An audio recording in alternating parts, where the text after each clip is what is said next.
नमस्कार दोस्तों, मैं हूं वैभव कश्यप। फिर एक बार आपका स्वागत है हमारी चैनल एस्ट्रो लाइफ मोटिवेशंस पे। तो आज का जो टॉपिक है वो फिर एक बार एक रिलेशनशिप एडवाइस ही है। मुझे सवाल आया था और इनबॉक्स में भी मुझे पूछा गया था, बहुत बार पूछा गया है एक्चुअली, क्योंकि जब से मैं काउंसलिंग कर रहा हूँ रिलेशनशिप की तब से मुझे थोड़ा बहुत इस पर पूछा गया था, लेकिन मैंने बोलना जायज़ नहीं समझा था इस टॉपिक पे। तो आज बोलते हैं इस टॉपिक पर, खुल के बोलते हैं आज। तो आज का टॉपिक जो है वो है कि ब्रेकअप के बाद फ्रेंड्स रहना कितनी हद तक सही है या गलत है। Okay, should we be friends even after we break up with our girlfriend और boyfriend? This is today's topic. तो अगर मुझे पर्सनली पूछा जाए कि मेरा ओपिनियन क्या है कि ब्रेकअप के बाद आपको आपके एक्स के साथ फ्रेंड्स रहना है या नहीं रहना है, मेरे ख्याल से दोनों आंसर है। अब ये क्यों और कैसे, ये भी जस्टिफाई करने की कोशिश करता हूँ मैं। आई होप आप समझ पाओगे उसे। ओके, तो हाँ भी है इसका जवाब और ना भी है। सबसे पहले बात करते हैं ना की, कि ब्रेकअप के बाद आपको फ्रेंड्स क्यों नहीं रहना है। ओके, तो कैसे होता है ना, जब आपका ब्रेकअप होता है तो आप एक ऐसे इमोशनल सिचुएशन में होते हो कि जहाँ पर आप एक सहारा ढूंढ रहे होते हो। आप वो इमोशनल स्टेट में होते हो कि आपको एक सहारा चाहिए होता है जो आपका गया है, जो कि बहुत बड़ा इमोशनल लॉस है, जो एक सक्शन क्रिएट होता है इमोशंस का, कि आपको समझ के लेने वाला कोई नहीं है। Why she left me, why he left me, क्या गलत हुआ, क्यों हुआ, कैसे हुआ, ये बहुत सारे सवाल होते हैं। उस टाइम पे अगर आपके पार्टनर आपको बोलते हैं कि it is not working out between us, so let's be friends, तो उनको मना करना है। मना क्यों करना है? क्योंकि कैसे होता है ना, आप जब रिलेशन में होते हो तो आप एक हक जताते हो अपने पार्टनर पर कि ये सही है, ये गलत है, ये नहीं है, ये करना ही है, ये नहीं करना है। तो ये सारी बातें जो होते हैं आप एक हक से बोलते हो, या फिर बाकी की बातें भी आप ले लो, आप वो बातें भी हक से बोलते हो। लेकिन आप खुद ही सोचो, अगर रिलेशनशिप ख़त्म हुआ है आपका, आप फ्रेंड्स बोल रहे हो एक दूसरे को, तो क्या आप फ्रेंडशिप में वो हक जता पाओगे? नहीं जता पाओगे। अगर आप फ्रेंड्स भी रहे तो भी आप वही इन्वेस्टमेंट करोगे जो पहले करते थे, आप उसी लिहाज से बोलोगे, आपकी ज़बान वही रहेगी, आपका हक वही रहेगा, आपका प्यार, आपकी सोच वही रहेगा। लेकिन इन रिटर्न आपको कुछ मिल रहा है क्या? वहाँ से नहीं मिल रहा है। यानी कि आप ऐसे जगह पे इन्वेस्ट कर रहे हो जहाँ से आपको इमोशनली या फिर फीलिंग वाइज आपको कुछ रिटर्न में नहीं मिल रहा है। क्योंकि कैसे होता है, हमारी ह्यूमन टेंडेंसी होती है, नहीं तो आप बोल सकते हो कि ह्यूमन साइकोलॉजी है, कि हम अगर कुछ इन्वेस्ट करते हैं तो हम इन रिटर्न भी कुछ चाहते हैं।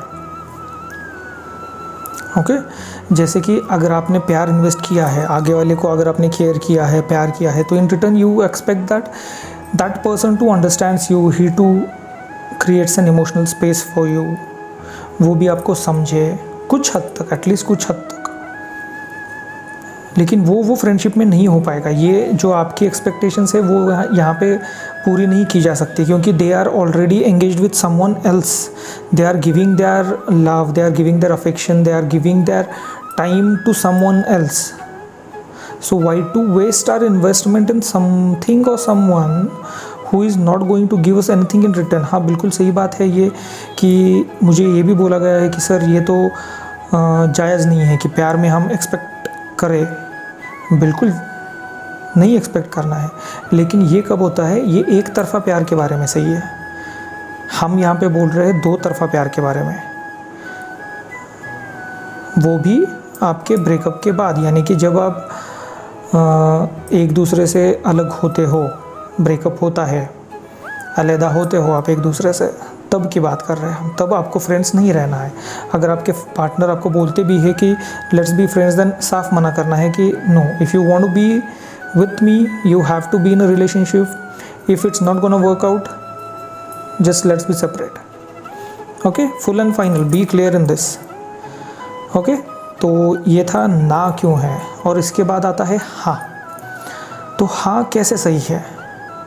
क्या होता है ना कि ब्रेकअप के बाद बहुत बार बहुत से लोग ऐसे होते हैं कि हम मेंटली वो expect I am really sorry, हम मेंटली वो एक्सपेक्टेशंस रखते हैं फिर भी ब्रेकअप के बाद कि आज नहीं तो कल वो इंसान हमारे पास वापस आएगा।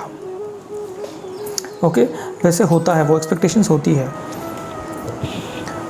तो जिसकी वजह से क्या होता है, जहाँ पे एक्सपेक्टेशंस आती है वहाँ पे आपका दिल टूटना जायज़ है। ये मैं दूसरों की वजह से नहीं बोल रहा, मैं खुद भी वही कर चुका हूँ। ओके, तो मुझे मालूम है, इसलिए मैं बोल रहा हूँ। जहाँ पर एक्सपेक्टेशंस आती है वहाँ पे हर्ट होते हो आप, और बिल्कुल होते हो। लेकिन वो स्टेज ऐसी होती है कि आप वो एक्सेप्टेंस लाते ही नहीं हो अपने दिमाग के अंदर कि हमारा पार्टनर हमें छोड़ के जा चुका है।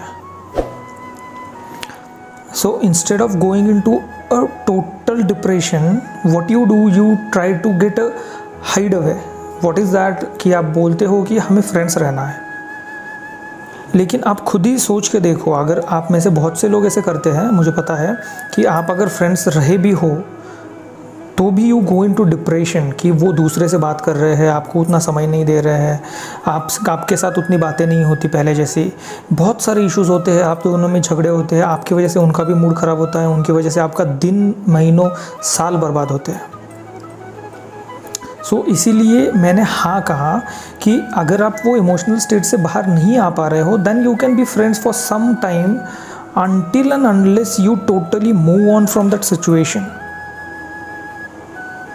नहीं तो और एक तरीका है कि अगर आप टोटली मूव ऑन कर चुके हो, मूव ऑन यानी कि क्या, इस हद तक आप ज़िंदगी में आगे बढ़ चुके हो कि अगर वो इंसान का नाम सुन के या फिर उनकी चर्चा कहीं पर हो रही हो आपके दोस्तों में या फिर आपके इर्द गिर्द, तो उनका नाम सुन के भी अगर आपको कोई फ़र्क नहीं पड़ रहा, एक नॉर्मल ही रिएक्शन आता है आपका, that means you have completely mood on in that situation. तो फिर उसके बाद आप एक न्यूट्रल फ्रेंडशिप रख सकते हो, जहाँ पर आप चैटिंग कर सकते हो, मिल सकते हो, घूमने जा सकते हो। Nothing about this, there are no feelings, you are just someone whom I used to know, whom I know now। Okay, the people with a lot of past yet strangers। तो ये इसलिए मैंने हाँ कहा था इसके लिए कि हाँ, हम फ्रेंड्स रह सकते हैं ब्रेकअप के बाद, लेकिन कब, जब आप mentally and emotionally move on कर चुके हो एट दैट स्टेज। ओके, तो ये मेरा पर्सनल ओपिनियन था कि ब्रेकअप के बाद फ्रेंडशिप रखना सही है या गलत है। तो मेरे जवाब तो दोनों में थे, मैंने दोनों भी जवाब दिए हैं। इसमें से आपको सही कौन सा लगता है मैं ज़रूर सुनना पसंद करूँगा। तो कमेंट बॉक्स में भी आप मुझसे जुड़ सकते हैं, नहीं तो पर्सनली भी मुझसे जुड़ने की कोशिश कीजिए। I will be more happy and most grateful to listen to you guys. Okay, तब तक खुद का रखिए ख्याल, खुद से ढेर सारा प्यार कीजिए, अपने इर्द गिर्द के एनवायरनमेंट को भी खुशहाल रखने की कोशिश कीजिए। तब तक हमारे चैनल से जुड़े रहिए। अगर आज का वीडियो सच में अच्छा लगा हो तो लाइक ज़रूर दे दीजिएगा, दोस्तों के साथ शेयर कीजिएगा, और चैनल पर नए हो तो सब्सक्राइब करना बिल्कुल ना भूलिएगा। ओके, तब तक के लिए टाटा, बाय बाय, नमस्ते, थैंक यू।